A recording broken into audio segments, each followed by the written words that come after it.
Hello guys, welcome back to my channel, and this time it's a different video. I just wanted to share with you what it meant to me to be there, at the Berlin Philharmonie. A dream come true. It's just something so special that really deserves to say something about it because it's really a special hall. And I just wanted to say, a few words about how I prepared this debut because it was important for me. I think it would be important for everyone. I play an amazing concerto, which is the Paderewski Piano Concerto. If you don't know, please go listen to it. I'm gonna also put it in the description. And even though it's not very well known, but it's a beautiful concerto that deserves to be more known. I just wanted to share how I got to the Berlin Philharmonie because it's not always easy. Actually, it's never easy to prepare this kind of big concerto, but then you get used to and you find the method that can help. I wanted to share with you how I got prepared, for this important performance. First of all, because concerts are getting more and more, also as a conductor, also as a pianist, what it was more difficult was to actually have lesser time because I had more or less 3 weeks to prepare the performance. The idea is always to be very focused when you practice because there's not a lot of time, but also to not practice too much because this happened to me in the past in which maybe I felt the pressure, the stress to perform well, and I started practice so much that then when you get to the point, you're tired.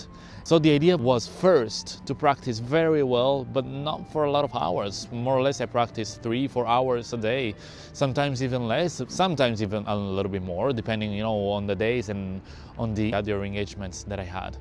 But at the end, this helped me very much because I knew that I was relaxing no matter what, no matter sometimes I really wanted to maybe practice more. But if you practice because you know you're doing a job, you're working on it, or if you practice because you're afraid. And that's very tricky, and that's the most important part. That's the way also I prepare for the Chopin competition because it's the same way. The more you prepare, the more you practice.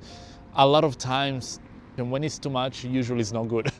You have to find the balance. As it's for also the career, if you just do the career and you don't have a life, how you live your life. For me, this was very important. And so that's the first reason and the first thing that I can say about how I prepared. The second thing that it was also very important, it was to record myself during some performance. Sometimes I had my girlfriend or my families and I asked them please listen to me so that you really try how it is to get from the beginning to the end, how much I'm happy with the performance that I did before the actual performance. That helped very much. So to record and then to analyze how you're doing, how much is good, what is good, and how much can be improved, or the thing that maybe if you practice a lot of times, like in blocked sequence, like you stay there until you get maybe the melody as you want, or the structure as you want. But a thing is to really practice over and over again on the same spot, and a thing is to actually perform from the beginning until the end. So that's very important, and the only way to do that is to actually practice the performance. This is very important. I started to learn about this with Christian Zimmermann, who used to say you have to make your practice become the performance, so that when you get to the performance, it's going to be like practice. And that's the easiest way to get ready and relaxed. Of course, as I said in other videos, you have to trust yourself. It's the perfect balance between really work hard, but then go there and really trust that you did your job, that you worked and you know your stuff, because that's important too. Another thing that I wanted to talk about is the travel, because a lot of people don't realize how sometimes difficult can be the travel. So to really be careful how you organize the travel, how you eat during the travel. That's very important. For example, for me, it wasn't that easy because from Sicily, I had to travel from Catania and not directly to Berlin because there wasn't a direct flight. I had to stop in Bucharest, go to Bucharest and then go to Berlin. And so, you know, the travel was long. I think I left home at 11 a.m. and I got the hotel in Berlin at 11:30 p.m. So it was 12 hours of travel. So what was most important for me was to actually be relaxed during the travel. I worked also, you know, doing some emails and stuff, but not too much. And also I want to say, because sometimes with the time passing, I realized how important it is to actually eat well and sleep well. So, for example, when I was in Bucharest, I ate cabbage, I ate a little bit of potatoes, I ate chicken and a little bit of bread. You know, I tried to find the best balance that I could, even though maybe I spent a little bit more. But everything that you eat and gets inside your body then becomes your energy. So that's very important. And it's the same as for sleep. You know, I always try to at least sleep 7.5, 8 hours, if I can, even 9, but it depends on the days, you know. And also that's very important to have some kind of consistency in that, because then somehow the brain works well, you are more focused, you perform well in everything you do, you know, your brain is in a different mode. The last thing that maybe is the most important is the performance. You know, when you get to the final hands, it's very difficult all the time. And in this case, we didn't have a lot of rehearsal. We had just had 2 rehearsals. That meant the morning of the day before the concert, and then the same day, the general rehearsal in the morning, and in the evening there was a concert. So it's very demanding for the body, and also to know how you manage yourself to not get too tired. For example, we did first the rehearsal with the conductor. That's very important because, you know, you manage yourself. But then to play with the orchestra is always different, especially if also the orchestra doesn't know the piece, because Paderewski Piano Concerto is not very well known also by orchestras.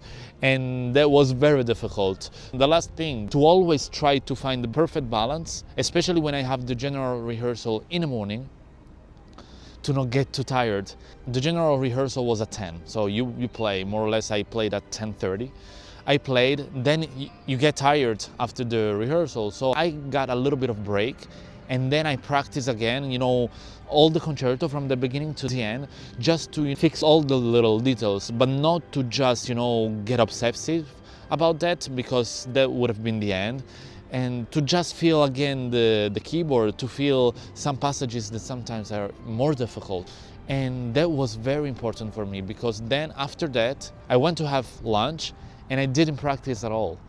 Sometimes it happened in the past, and then I really needed to, you know, practice, and that was the worst, because I got to the performance very tired. And even though then it went well, but I was, you know, I didn't enjoy it as much as I would have. And so that was the idea. Even though it was Berlin Philharmonie, the idea was I trust myself, I trust the work that I did. And then from that, I actually went just before the concerto in the dressing room. So I stayed there, and there was an upright piano. I just warmed up my fingers, and more or less 30 minutes before my performance, I started taking a look to the beginning of the first movement, at the end of the first movement, some passages in the middle. And same thing with the second movement, same thing with the third movement. That helped a lot, so that, you know, when you get to the performance, then it's showtime. So there's no anymore, you know, chances. You don't think anymore. You just enjoy and you try your best, because every day is different. Every moment is different, so I tried my best, and I was very happy with the result. Of course, it could have been better, but the audience really appreciated it. And what I was more happy was to let these people, this audience, know a wonderful concerto that maybe they didn't know, but they really appreciated. So hope you like this video. Please comment, share it, and if you have any kind of questions, please let me know. And see you in the next one.